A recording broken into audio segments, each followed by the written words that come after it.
Muy buenos días. Empezamos con otra conversación en el Diplomado Internacional de Gerencia de Empresas que, como ya hemos anunciado, se suspendieron todas las matriculaciones en la versión online que habíamos estado ofreciendo los últimos 7, 8 años. Y el 11 de abril empezamos con la versión. Ahora que dije 11 de abril, me acabo de dar cuenta de que yo me había comprometido a hacer otra cosa el 11 de abril, pero voy a arreglar esa agenda. 11 de abril empezamos con la versión que se ofrece en línea por la Universidad del Espíritu Santo, y la información de ese programa y cómo inscribirse y hacer todas las consultas están en la descripción de este video.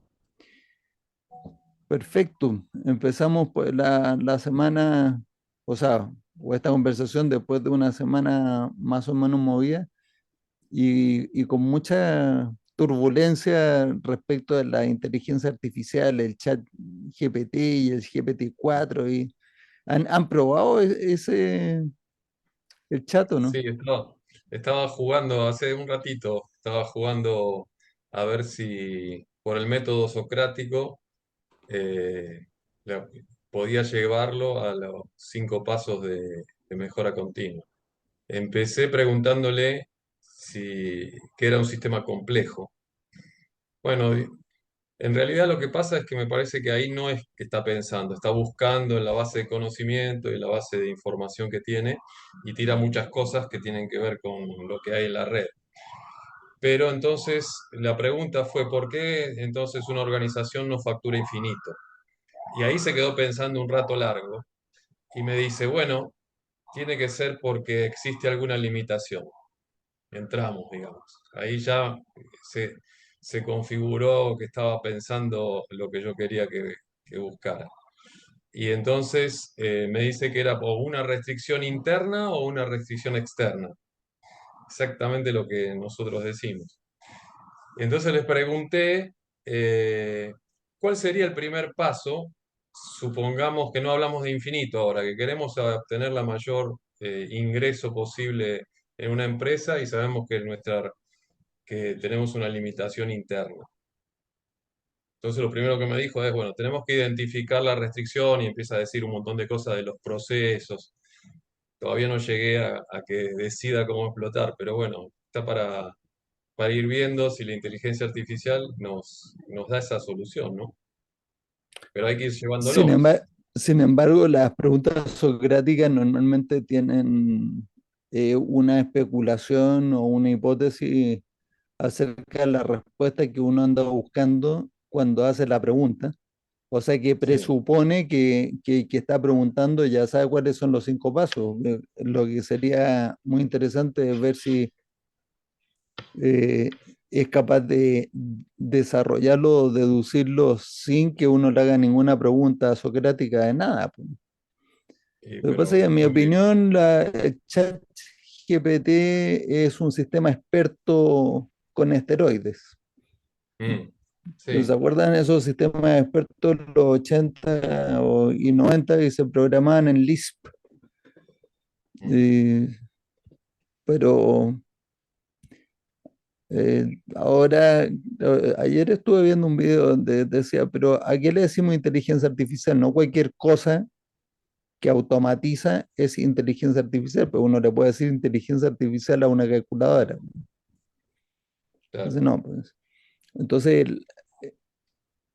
hay que yo escuché ayer, decía que inteligencia artificial tenía que tener, o sea, cumplir ciertas condiciones para poder llamarse inteligencia artificial, y una de ellas es tener una lógica deductiva, y una calculadora obviamente no tiene una gran lógica deductiva, tiene todos los procesos predeterminados, y entonces tú le pones un input y siempre tiene el mismo output. O sea, no, Sí. otra característica que tiene que cumplir el sistema para poder llamarse inteligencia artificial es la capacidad de aprender como ese proceso de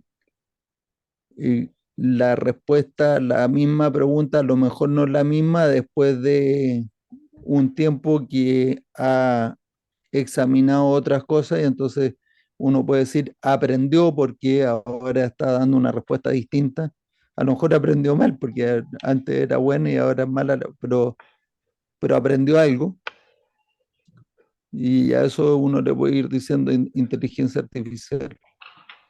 Porque, pero claro, eso es la opinión de esa persona, creo yo, porque al final dice cuáles son las clasificaciones de la inteligencia artificial.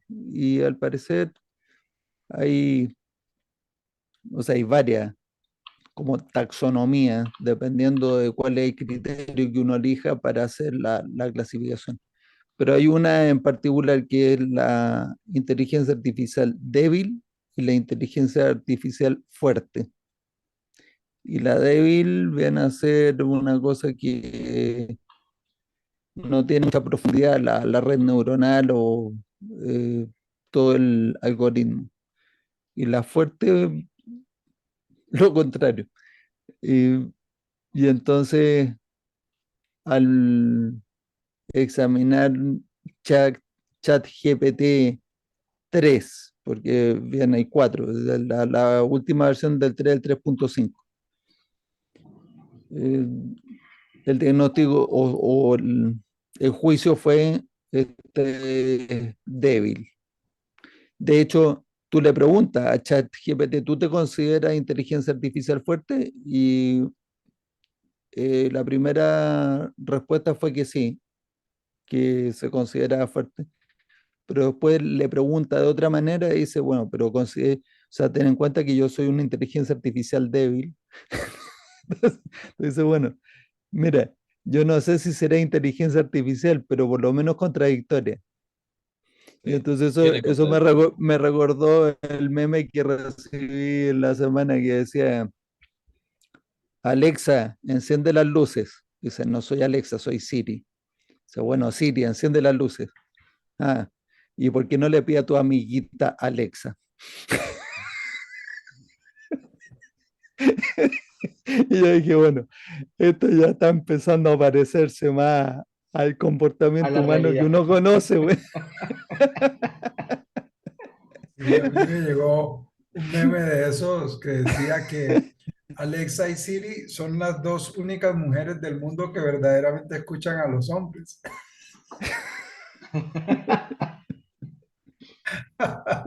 Por suerte hay puros hombres en esta sala, weón. Sí, sí, sí, por eso nos atrevemos, porque estamos en nuestro territorio. Matías, Tú tranquilo, vas a tener que borrar esta grabación. tranquilo que tengo auditoras que incluso dicen, oye, el del pelo blanco que deje hablar al resto. Ah, mira, Y no sé, a lo mejor tiene una pantalla defectuosa. Bueno, no importa. Bueno, entonces, yo creo que eso de la inteligencia artificial ha tenido mucho, o sea, ha generado mucho más expectativas de lo que uno le puede esperar por ahora. Y además, hacia el futuro, eh, yo creo que es fantástica, realmente impresionante las cosas que uno puede hacer. Yo le digo al chat GPT, se lo he pedido ya y lo he usado. Le he dicho, crea un código para hacer tal cosa y, y te lo crea, además le digo en Python, y te lo crea hasta con comentarios y todo. Y te dice el comentario, y aquí vamos a hacer tal cosa, y ahí va y yo después voy, copio, pego y funciona. No, impresionante. Dije, entonces es lo más parecido a un sistema experto, pero con esteroides, porque no es un sistema experto de los que se encontraban hace muchos años y que después, ¿alguien se acuerda de los sistemas expertos? Como una curiosidad histórica, porque no hay mucho, o sea, no sale en la televisión o en los diarios. Dice, el sistema de expertos en medicina que asiste a los médicos de la clínica, tanto eso Eso que hay Ahora, mucha expectativa. Matías, hay todo un tema de prompts que es como se supone que se programan esta Las inteligencia, preguntas. claro, que es la Ujú. forma correcta de hacer las preguntas, que ya es un modo de programación de la inteligencia artificial. Que es bien Ujú. interesante porque ya te permite sacarle partido a la inteligencia artificial y te genera como una especie de nicho de programación de la propia inteligencia artificial, digamos. No, sí, de todas maneras, yo creo que hoy si tú buscas en internet a una búsqueda de prompt engineering y vas a encontrar cursos. Sí, Vas a encontrar un curso de prompt engineering, pero al final tampoco es la gran cosa. O sea, el prompt engineering o el prompt es de qué manera uno le interactúa con el chat. exacto. Entonces, si tú le dices,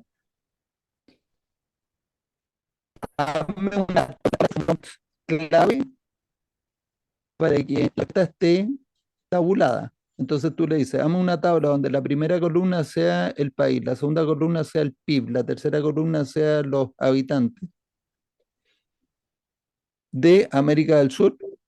Entonces piensa un poquitito y te tira una tabla con los países, con el PIB, con los habitantes.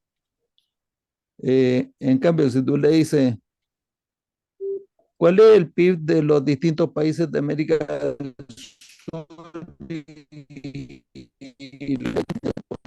Entonces, en el pronto tú pones tabla, ahí está la tabla. Si tú le dices, actúa como, entonces actúa es otro prompt. A todo esto me tocaste un tema que yo estuve estudiando. Lo estuve justo mirando. Entonces, ¿qué me dicen, Néstor? Yo escuché a Néstor hablar. ¿No? Negativo. Ok. Eh,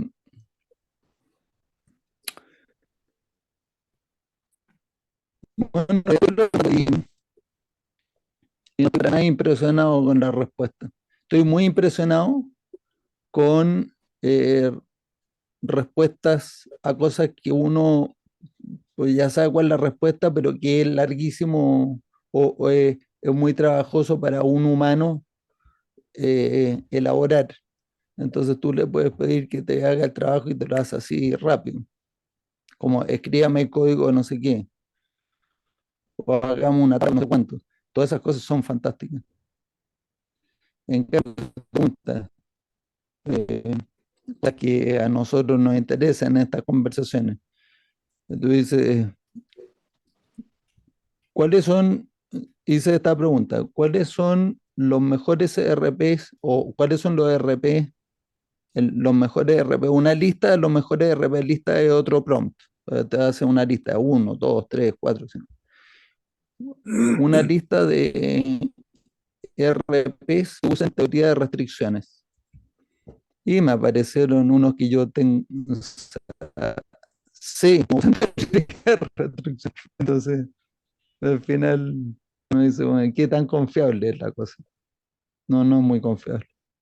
O sea, Y, y confiabilidad del 100% no la tiene.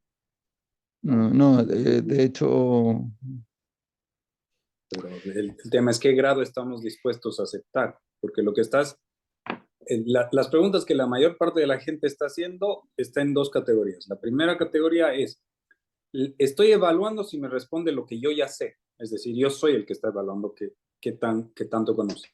Y el otro, estoy sí, buscando una respuesta, ¿no? Y yo no sé la respuesta. Entonces, si yo no sé lo que no sé, cuán confiable es lo que me está diciendo, es lo mismo que nos pasa en el mundo real. Buscamos una persona que complemente nuestro conocimiento, pero tiene que tener la credibilidad preestablecida para aceptar ese conocimiento como válido. Y ChatGPT tiene ese problema en este instante. ¿Qué tan creíble es? yo Y creo que lo solo va a puede ser tener para creíble en base siempre. al universo de lo que está consultando. Yo creo que lo va a tener para siempre, Néstor, porque porque por lo que yo he visto, pues le he hecho preguntas controversiales y me ha contestado lo políticamente correcto. O sea, ninguna sorpresa, digamos. La inteligencia artificial siempre ha sido, o sea, desde hace unos pocos años que se empezó a desarrollar y todo, machine learning, deep learning y toda esta historia, son técnicas de correlación más compleja en distintas capas. O sea, no solamente una regresión lineal, sino que puede hacer regresiones lineales en distintos niveles o con distintas iteraciones y te pueden dar curvas, ¿no? Pero al final son uniones de muchas correlaciones lineales. Y entonces, si tú haces preguntas que son controversiales, donde hay opiniones divididas, va a haber un sesgo en la respuesta de ChatGPT, un sesgo muy fuerte hacia opinión mayoritaria, que no necesariamente la correcta. O sea, eh, ya sabemos lo que dicen, 1.000 millones de moscas tienen razón, digo, por la forma en que se alimentan. Digo, no, no sé, pues, yo por lo que he visto últimamente los últimos 15 años, 20 años, o sea, y los últimos 15 años, 10 años, con las redes sociales y todo, la opinión mayoritaria rara vez es la valiosa, la correcta. Y, y últimamente he estado hablando con bastantes empresas acerca los, del manejo de los inventarios. Y entonces, en las últimas veces que me han dejado explicarle a empresarios, que son bastantes veces, Javier, muy bueno, realmente bueno. La filosofía de teoría de restricciones. Entonces yo empiezo desde lo más básico que es la lógica que nosotros ya conocemos. Entonces destilé esos árboles de realidad actual que conocemos, que son como métodos de tortura modernos. Leer sobre eso. Entonces lo destilé en una cosa mucho más simple.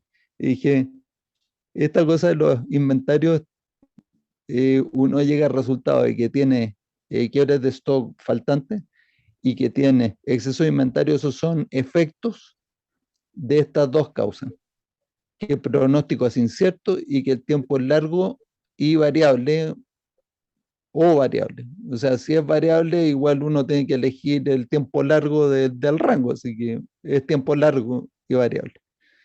Esas son las dos causas. Con eso uno llega rápidamente a la conclusión de que si el pronóstico es incierto, a veces se subestima la demanda y tiene el quiebre, y como el tiempo es largo, no hay una capacidad de reacción para resolver eso rápidamente, entonces tiene o pérdida de venta o para la producción o lo que sea. Entonces, cuando vamos para el otro lado, cuando el pronóstico es incierto, entonces tiene que se sobreestima la demanda, entonces eso lleva al exceso, porque si se sobreestima la demanda para un tiempo largo, entonces ahora estoy sobreestimando para un tiempo muy largo, entonces voy a meter mucho inventario. El problema con sobreestimar la demanda es que la demanda real es la que te drena el inventario, y si la sobreestimaste hay acumulación. Y cuando tiene acumulación, y llega un punto donde uno está agotando dos recursos que no deberían de ser restricciones en el sistema de restricción activa, pero son restricciones. Todos los recursos son restricciones, el tema es cuál es la activa. Entonces, si tú agotas el espacio en bodega o agotas la liquidez, cualquiera de las dos que agotes, y ya tienes un bloqueo para reponer lo que sí está en quiebre de stock. Entonces, el exceso de inventario hay que producir. Entonces, dando esta explicación, digo, bueno, aquí hay dos formas de tratar de resolver esto. Una es que el pronóstico incierto, tratemos de mejorar el pronóstico. Yo te diría que el 80-90% de la oferta mundial de consultoras, de proveedores de sobre todo para mejorar los inventarios, está en esa dirección de mejorar el pronóstico. Y le están poniendo, yo creo que mucha esperanza a la inteligencia artificial para que mejore el pronóstico. Y yo pienso que esa cuestión no va para ni un lado, para ni un lado. Porque, en primer lugar, si tú no tocas el tiempo de reposición, aunque mejore el pronóstico, la mejora va a ser marginal. Y entonces, al contrario, si yo ahora toco el pronóstico, o sea, el tiempo de reposición, como hacemos en teoría de restricciones, que finalmente es cambio de políticas. O sea, tú cambias tu política y haces que el tiempo de reposición sea mucho menos variable.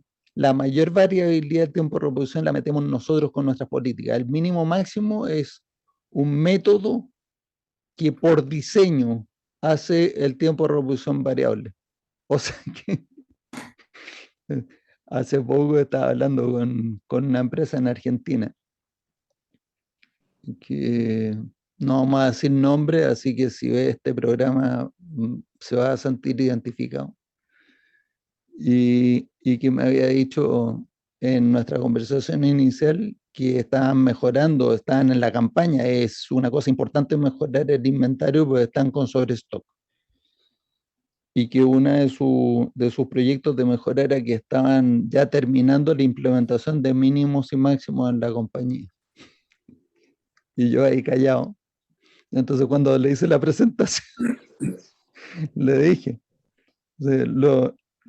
mi recomendación, lo primero que tiene que hacer para mejorar el pronóstico, no, el inventario, la composición del inventario es matar ese proyecto. Mínimo y máximo para afuera. Entonces, yo creo que eso va a seguir siendo así, que como el 80 o 90% de la oferta que reciben las compañías está por el lado de usemos Big Data, usemos Machine Learning, usemos Deep Learning, toda la posibilidad de inteligencia artificial para mejorar el pronóstico.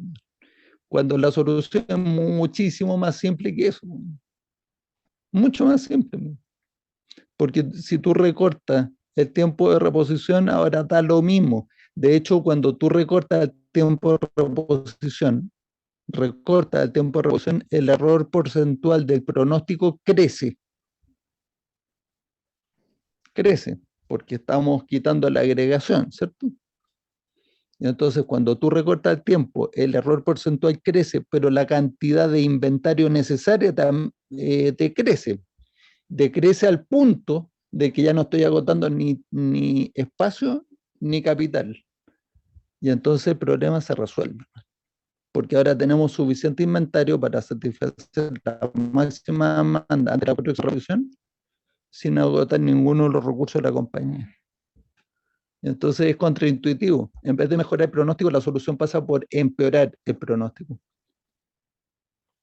Sí, pero ¿Cómo les quedó el ojo, man? esa creo yo que es una de las dificultades profundas en el tema de algo que escribiste tú en el libro de Olvídate de lo urgente, y es el hecho de que mientras que algo sea aceptado por la gran mayoría, pues una sola persona no puede tener la respuesta correcta. Además que el tema pasa porque esa es la mayor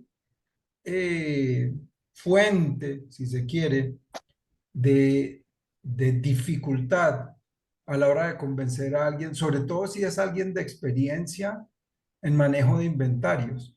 Y porque juntándole, digamos, otra de las maldiciones actuales, al menos en mis ojos, es que una mejora del 0.01% del sistema están felices. O sea, mejoramos. Y uno dice, ¿y cómo junto esas dos? Pero, oiga, usted puede mejorar este sistema teniendo, ejemplo, la mitad de los inventarios que hoy tiene con un mejor nivel de servicio. Eso es casi como sacarles a relucir a la madrecita, ¿sí? O es una cosa, como dice Matías, absolutamente contraintuitiva, ¿sí? O sea, no hay una explicación por lo menos por ahora, en la cabeza de las personas que diga menos inventarios, más disponibilidad, mejor servicio. Ese algoritmo no No, encaja. pero cuando tú se lo explicas a las personas una a una, lo entienden y lo aceptan. No, Mira, sin te voy a duda. citar, te voy a citar a, ¿cómo que se llama? Ah, se me olvidó, el agente K, en Hombres de Negro. Cuando le dice, Will Smith le dice, oye, pero, o sea, ¿por qué no le explicamos a todo el mundo que hay extraterrestres y todo? La gente inteligente dice, sí, las personas son inteligentes, pero la masa no. O sea, no hace falta convencer a la masa. Basta con que uno a uno vayas tú conversando con la gente y lo van atendiendo y te vas a encontrar con un porcentaje muy menor que tal vez necesitan un poquito de ayuda de terapia para su confianza, no sé, que dicen, no, pero ¿cómo voy a cambiar yo lo que he pensado durante tanto tiempo? Pero hoy día hay tantas cosas que te cambian. O sea, ahora hay empecé a escuchar yo una teoría que dice que el Big Bang está equivocado, que no hubo un Bang. Entonces uno dice, bueno, habrá que aceptarlo. En todo caso, ¿a quién le importa? Haya habido Big Bang o no Big Bang, uno tiene que seguir llenando la nevera y trabajando en el día a día. Da lo mismo. No hay muchas consecuencias. En cambio, en esto otro, tal vez sí hay más consecuencias, porque uno tiene que cambiar sus hábitos, sus modelos mentales, pero las personas individuales te escuchan y te entienden. De hecho, la persona esa que le dije, tiene que matar el proyecto de mínimo máximo, me dijo que quiere probar con el sistema de teoría de restricción.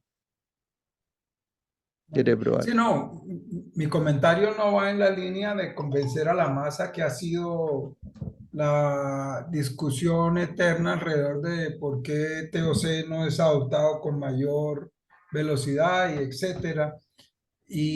Pero sí en la dificultad en principio de que es un paradigma que está centrado en la frontera contraria, ¿sí?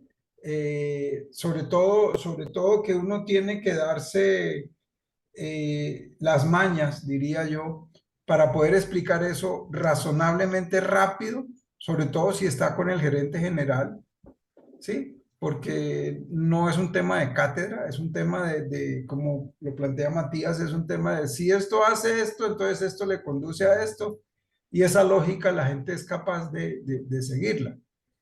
Pero de ahí y concuerdo, de ahí a mostrarle, venga, le muestro yo el árbol donde eso dice, no, esa es la receta para enredar la cosa, no obstante la poderosa potencia de los árboles y de la lógica escrita. A eso es a lo que yo me refiero cuando digo de la dificultad de eso. Y finalmente, pues la inteligencia artificial, yo no soy muy fan de eso, no sé mucho de qué se trata, porque aplico lo que Eli en su momento me recalcaba en varios episodios, que le hacíamos una pregunta y Eli me decía, Jorge, ¿en serio estás preguntando eso? Sí, Eli, yo quiero saber. Y entonces me decía, Jorge, usa tu cerebro, eso es gratis. Eso era. Entonces, son de las cosas que sí, la diferencia de los seres humanos está es de aquí para arriba, ¿sí? Eh, y Néstor tiene un, perdón, por supuesto, el tema pasa por nuestra pasión de querer ayudar en los sistemas a soluciones simples, prácticas, de un impacto gigantesco muy rápidamente. Que si uno mira eso, ¿cómo decirlo? Es como la antítesis natural de un proceso de consultoría en el sentido de la duración. ¿Sí? La mayoría de los consultores, por el hecho de que facturan es por horas, en su mayoría, yo no sé, pues, venga, yo le digo qué es lo que hay que hacer en 5 minutos. Ese es como el otro demonio que entra en el juego de tratar de convencer a las personas. Y sin O duda, sin sea, duda, tú dices el método que castiga la productividad. sí. Es que para qué vamos a demorarnos 10 días y yo en 5 minutos le puedo decir qué es lo que tiene que hacer. Vaya y hágalo, ¿no? Oye, Néstor, dale. ¿En qué? Eh, me lleva a mí a pensar, siempre que hablan de varios tópicos, yo voy encontrando puntos en común que cada persona está diciendo por separado y de repente surge al menos para mí, me surge un hallazgo. Y en este caso, cuando empezaste a hablar sobre el inventario y los paradigmas alrededor del inventario, que la persona con experiencia sea la que más se escucha, y luego comenta Jorge que la mayoría muchas veces no tiene la razón y lo enlazas a que la masa no es inteligente. La masa es la suma de las personas, igual que la cultura, ¿no es cierto?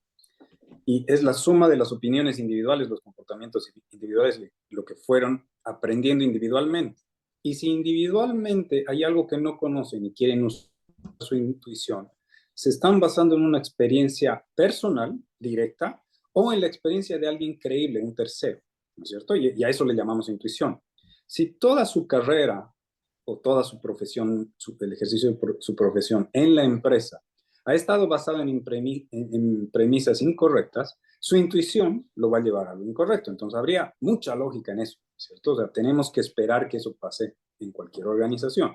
La premisa incorrecta te lleva obviamente a la intuición incorrecta también. Solo por alguna especie de azar tomarías una decisión que resulta ser correcta y ese podría ser un verdadero aprendizaje, que uno esperaba algo que no tenía que ocurrir y ocurre cuando aplica eso que intuitivamente no debería haber aplicado.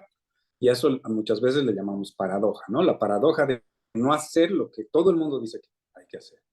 Si esto lo lleváramos al terreno de los inventarios, está una aparente dicotomía que dice, es malo el quiebre, es malo el exceso. No, pero la verdad es que es bueno el exceso, porque teóricamente si aplicas teoría de las restricciones, si lo pones en práctica, a lo que te lleva es a un exceso. Entonces, ¿el exceso era bueno o malo? No, es bueno, pero con una condición adicional. Necesitas una condición necesaria. Y está dada también en teoría de las restricciones, ¿no es cierto? Ese exceso es bueno mientras te mantenga controlado y tú tengas un buffer de espacio de liquidez que aceptas, que tú quieres tener, ¿no es cierto? Entonces, ¿cuándo es malo? Cuando no puedo reponer. Entonces, en ese caso, he alcanzado a sobrepasar la restricción. Si lo haces lógicamente como están describiendo, en el 1 a 1, lógicamente paso a paso empiezas a encontrar que es verdad, ¿no? Que todo tiene sentido.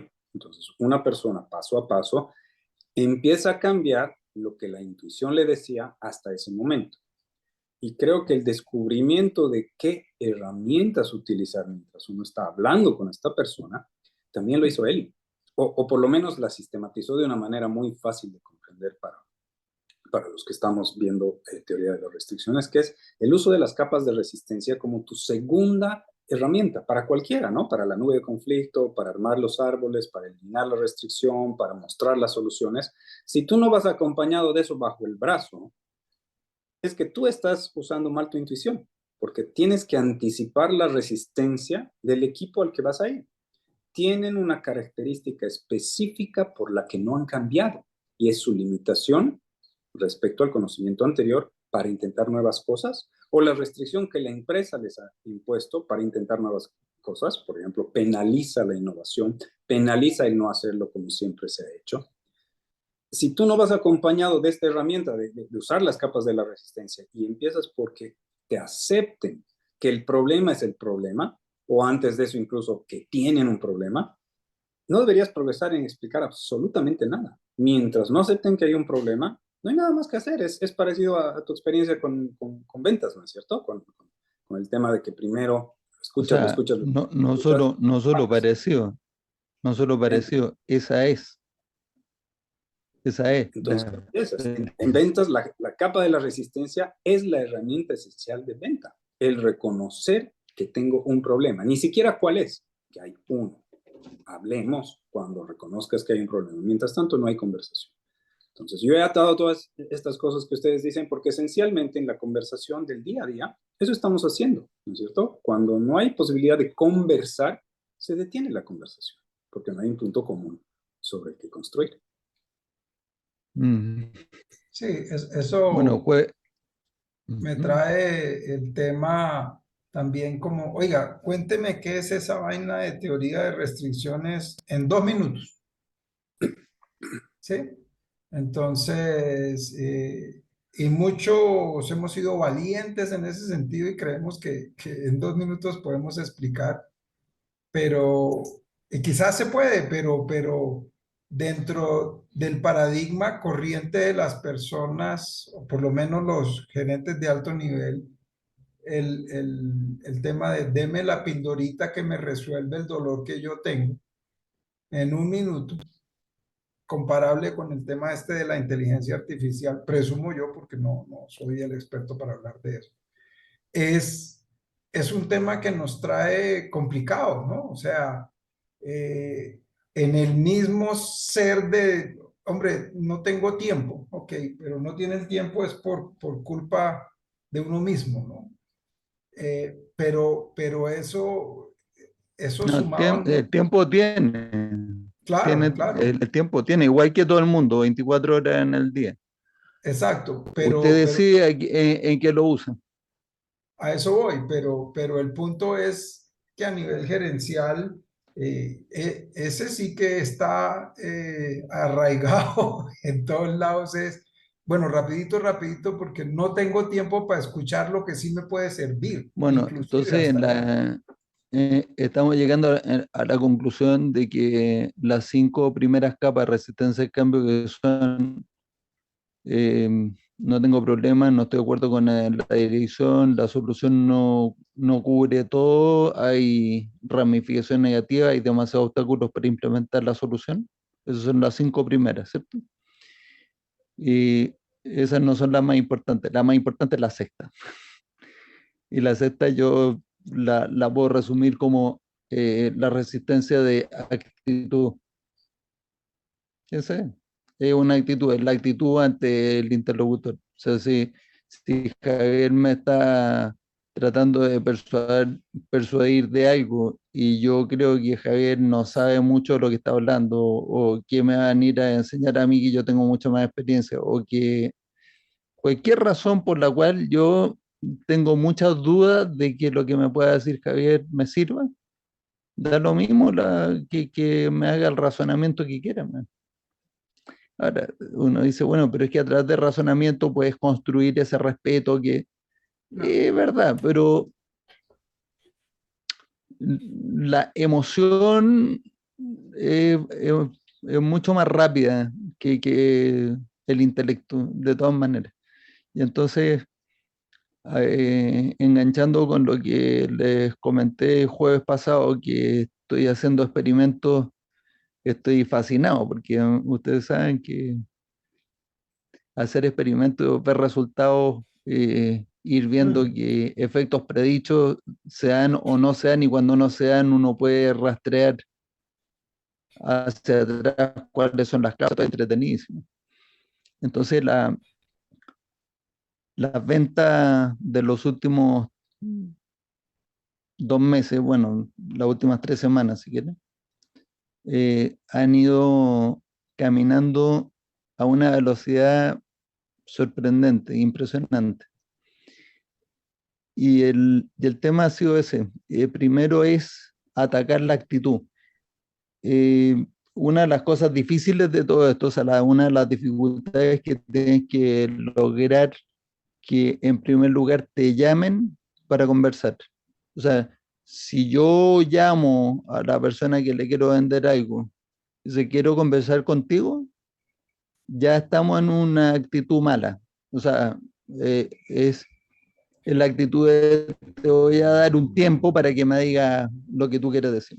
Al revés, si él te llama, él te está pidiendo tiempo a ti para que tú le puedas decir o contestar lo que él te quiere preguntar.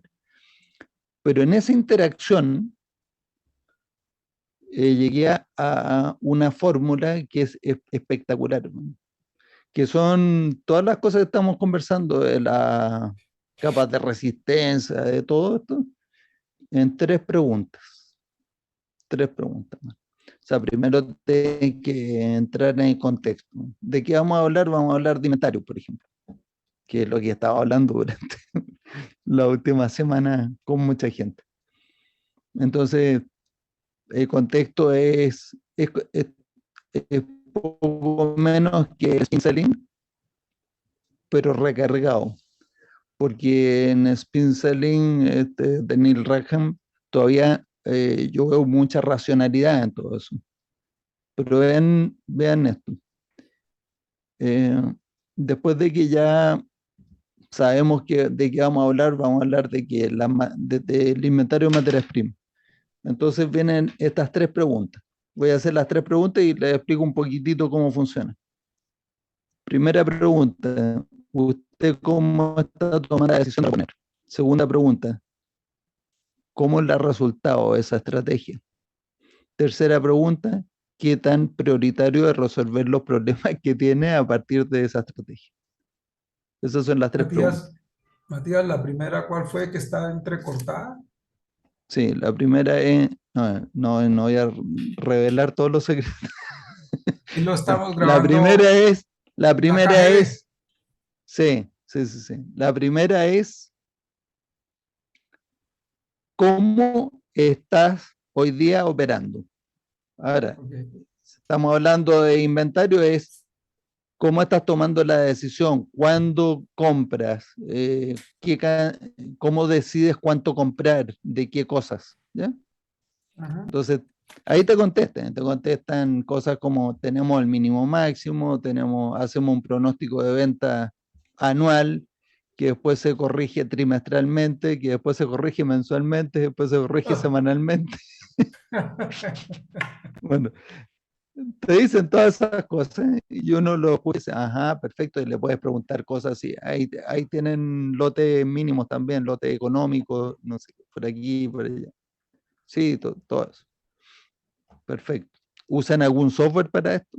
Entonces, Blue Yonder, el ASR de Blue Yonder o el Demand Sensing de JDA, no sé, bueno, te dicen, hueva. Perdón por el chilenismo que me salió. Bien, primera pregunta. Entonces, la segunda pregunta es, ok, entiendo. ¿Y qué tal te ha ido? Es una pregunta que va con veneno, güey, va con curar esa cuestión. Porque entonces la respuesta, Además ¿cuál es? en ambas La- direcciones, o sea, él puede decir cu- divinamente y hasta ahí llegó la cosa. Perfecto, Jorge, contéstame eso. Entonces, Jorge, perfecto, me parece bien. ¿Qué te llamó la atención de nuestra comunicación que decidiste llamarme? Porque mi Eh, comunicación hacia ti era que nosotros podemos resolver problemas con el inventario. Entonces, si tú decidiste hablar conmigo es por algo. sí, sí, eventualmente lo que visualizo detrás de eso es que en términos de inventario siempre puede haber un mejor desempeño, aun que el nuestro sea el mejor de la industria. Entonces, ven en la tercera pregunta. ¿Ok? La tercera pregunta es, ¿qué tan importante consideras tú resolver los problemas que tienes actualmente llenan los blancos, en este caso en el inventario? De 1 a 10, ¿tú dirías que la prioridad de un proyecto de este tipo sería más de 5, más de 7?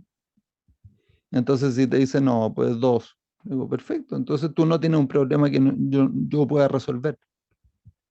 Me da lo mismo que yo sepa que él tiene grandes problemas. Lo importante es que te los exprese. Porque en ese momento te abrió la puerta, te dio permiso y te otorgó además el estatus de sensei, Sí, sí, de hecho para empezar por lo menos. eso me recuerda a algo Pero si tú no logras eso, da lo mismo, no siga adelante. Entonces yo filtro. La primera reunión demora 10 a 15 minutos y yo filtro con quién quiero hablar. Ok, Esa inversión está basada en conceptos de influencia, sobre el que Sí. hay toneladas de conocimiento desarrollado, Pitch ¿no? anything. Oren Claff, pitch anything. Ahí tiene uno. Desde lo Influence último. para mí del psicólogo es verdaderamente el pionero que las agrupa y las pone metódicamente. Estas son las Ok. 8 de influencia. Pero el ¿Cómo se elemento que llama me atrae el, de cómo... cómo se llama el psicólogo? No te Influence. acuerdo. Influence. Búscalo como Influencer. influence, te va a salir al tope. Ok. Sí, te va a salir Ok. al tope. Pero el Lo punto es buscaremos para ver si lo incluyo en la descripción de este video. mira, si me das un segundo, me levanto, lo traigo el libro y lo muestro. Pero no quiero hacerles perder tiempo. Influence, en uno de los detalles, te habla precisamente sobre el cambio de la posición de una persona, de estar queriendo darle algo a la otra para obtener algo para sí mismo, de la manera evidente, es radicalmente distinto a la persona que está ahí disponible para cuando la otra persona acuda a ella. En ese caso, el elemento es de necesidad, ha cambiado la necesidad de la ubicación, ¿no? O sea, ya no está conmigo la necesidad, está contigo. Lo que tú estás haciendo es atender esa necesidad y hay un cambio psicológico dentro de la persona que siente su necesidad atendida y que es la generación de una deuda, de una obligación con la persona que te está atendiendo. Y hay una segunda parte que es la escasez, ¿no? Cuando tú le dices, bueno, no hay nada que yo pueda hacer, la otra persona es la que busca convencerte de que no, ¿cómo no me vas a atender? Yo soy importante, yo necesito esto. Y tengo que convencerte ahora a ti, porque te acabas de convertir en un recurso, gracias Javier, en un recurso escaso para él. O sea, si por alguna razón lo que tú hiciste en tu comunicación inicial, que puede haber sido una publicidad vía redes, un email directo, yo que sé, una gigantografía en las calles, si por alguna razón él la leyó es porque atrajo su atención hacia algo que estaba en su inconsciente o probablemente muy alerta, y esa es la razón que provoca la cadena hacia él. Puede ocurrir Sí. sencillamente que cuando tú lo llames, según lo que te va dando, tiene otro libro que se llama Persuasión, ¿ya? El mismo autor, y en Persuasión te dice que en realidad tú vas a influir en la persona mucho antes siquiera de contactarla en persona, vía mensajes que pueden ir generando esta deuda técnica con la persona. No es técnica, perdón, deuda técnica es en tecnología. Puede ir generando deuda. ¿Y cómo lo haces? Proveyéndole valor incluso antes de que te haya contratado. Por ejemplo, en Christensen menciona los trabajos que tiene que ejecutar, que luego se utilizan en Strategizer, los jobs to be done. Te habla sobre qué es lo que está buscando tu cliente resolver cuando compra tu producto o tu servicio. Es el trabajo de tu producto y es el trabajo de tu servicio. Lo contrató para eso, para resolver ese trabajo. Entonces, los clientes potenciales andan buscando a alguien que les haga el trabajo que ellos no quieren, no entienden cómo hacer, no quieren hacer o no pueden hacer. Y al utilizar este concepto que tú manejaste, estás tratando de que él defina la correlación entre su necesidad y tu disponibilidad. Dos argumentos mínimos en la influencia, que la otra persona decide. Yo decido. Si tú eres bueno para resolver mi problema, depende de cuánto impacto tiene mi problema sobre mi realidad.